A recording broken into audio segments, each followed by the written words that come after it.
It's been a long time since I was on the trail. This summer I spent directing program at a Scouting America summer camp in the greater Yellowstone ecosystem. Last summer I was there for a little bit, and in the supporting role I got out, every weekend hiking or backpacking. Well, this summer was much more involved, and so it was all I could do on the weekends to just recover from my work of the week. So I'm not nearly as trail fit as I normally would be, and I'm feeling that today. I started at 9,300 feet and just steadily climbing, and so kind of heads down slogging. I think I'm out here, kind of the same reason that I'm always out in the woods, and fundamentally that's to encounter the great I am. You get out here in creation, and the glory of it is evident, and you're physically humbled, and a lot of times mentally and psychologically humbled, and it becomes a great place to simply listen and learn and drink it all in. I'm here just meditating about what comes next for me.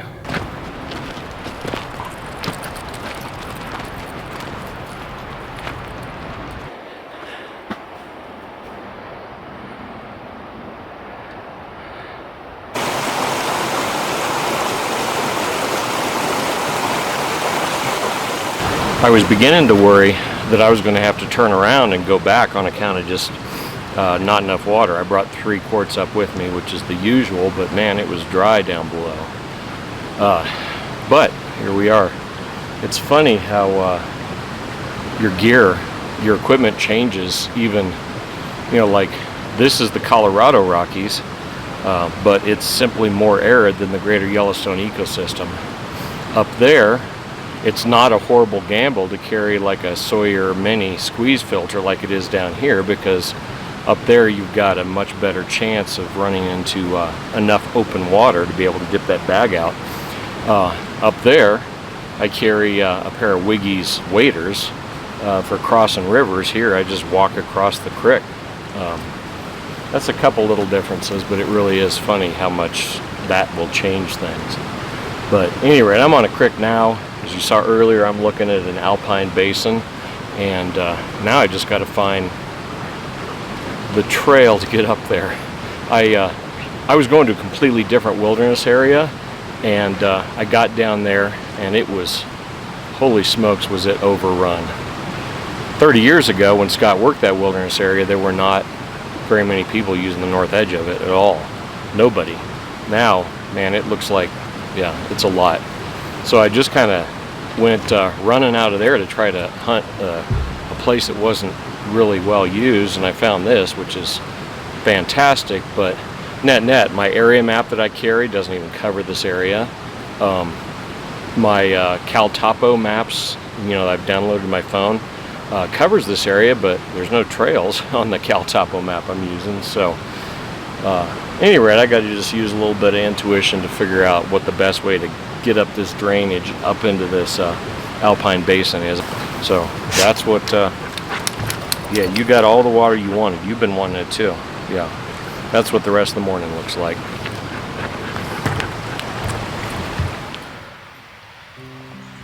Don't mind if I do. It's some good eating, boy. Real good eating.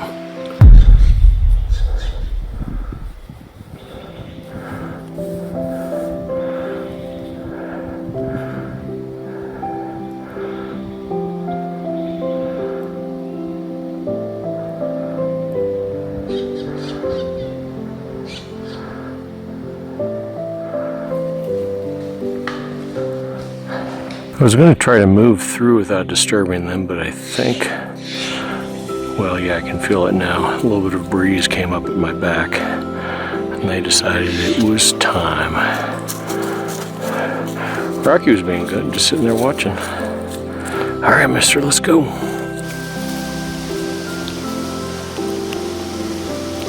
Well, those critters have been up here felling, but they don't seem to have a very good track record of getting these timbers skidded down to the creek. We are a ways above the creek, in all fairness. Finally, a decent pile of bear scat. There's not berries in it like I would have guessed, but maybe this scat's from before the berry crop came in.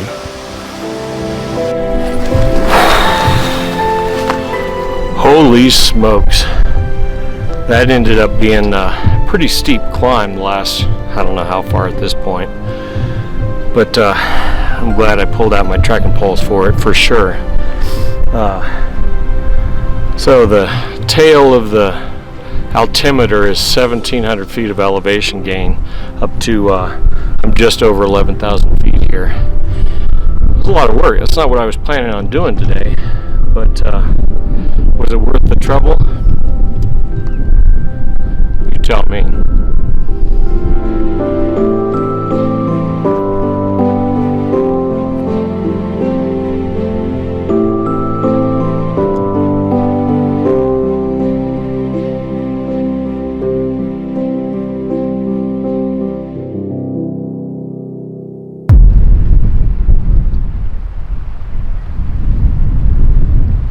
These guys came running down the hill.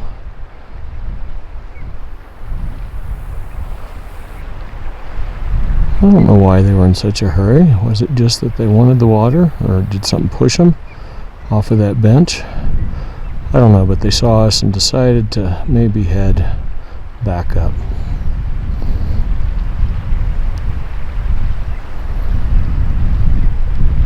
Waiting for water to boil here. I'm good and hungry.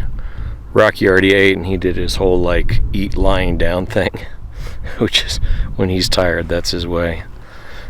I had a long conversation with my friend Craig Cottle of Nature Reliance School yesterday, and what we were talking about was how best for us to do good in the world, to give back in the ways that we're called to. I've poured my heart and soul into scouting for the last couple summers and even over this past winter, and there was some success and also some disappointment, and I think most of what's disappointing really has to do with the inevitable foibles of a large national organization, and that cuts both ways. There's a lot of momentum, and it casts a wide net, and so there's value there.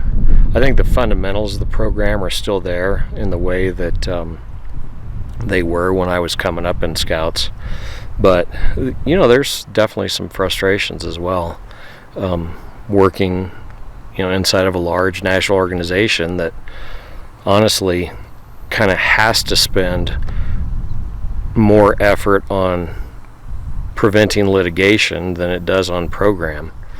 But at any rate, something that Craig said that was really interesting, he's been studying AI quite a bit and what that means for the future of marketing and just the future of the world, and he says the big takeaway is that you must create community because AI will provide distraction. AI on social media will do nothing but distract and scatter people, and so community is essential, which of course made me think of the community that's grown up around Hill People Gear.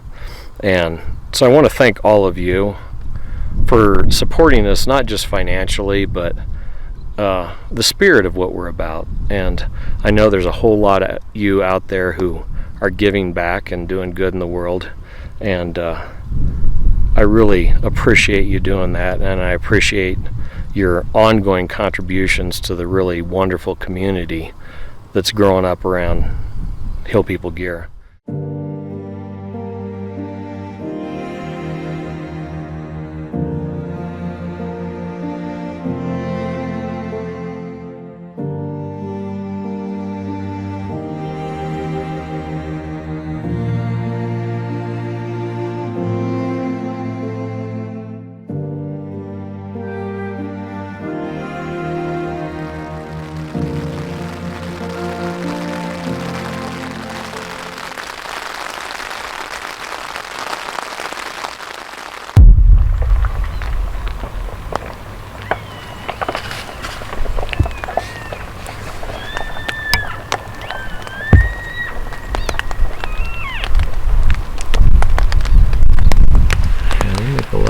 moving through the timber, don't they, Rocky?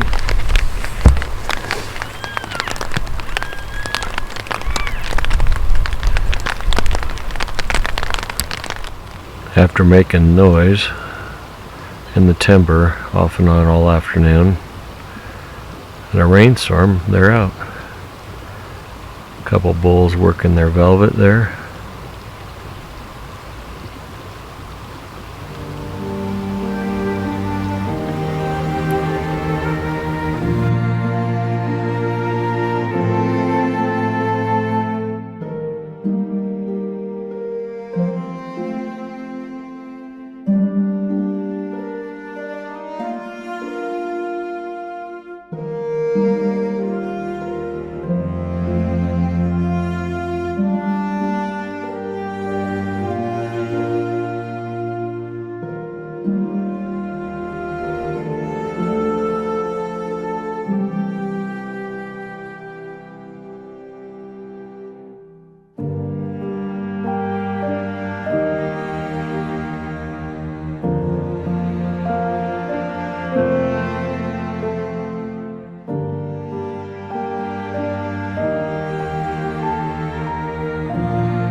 Two cow moose.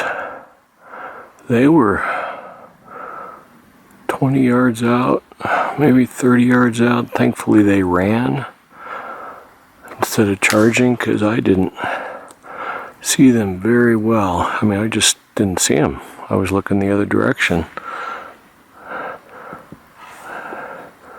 See if I can move over here and get an eye on the other one.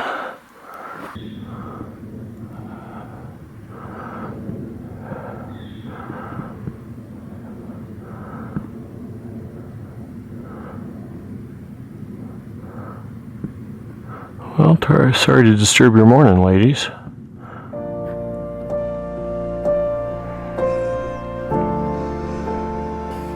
It's been slow going this morning, which I knew it was going to be, on account of I pretty much did more with my legs yesterday than they had to give.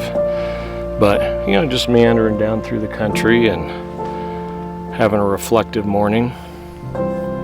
As I think about it, I've always been a big believer in first principles. You get your first principles in alignment, and everything else flows from there. And one thing that I realized is that I need this, and this isn't everybody, but for me, spending time in the backcountry alone is really what it takes for me to be the best version of myself.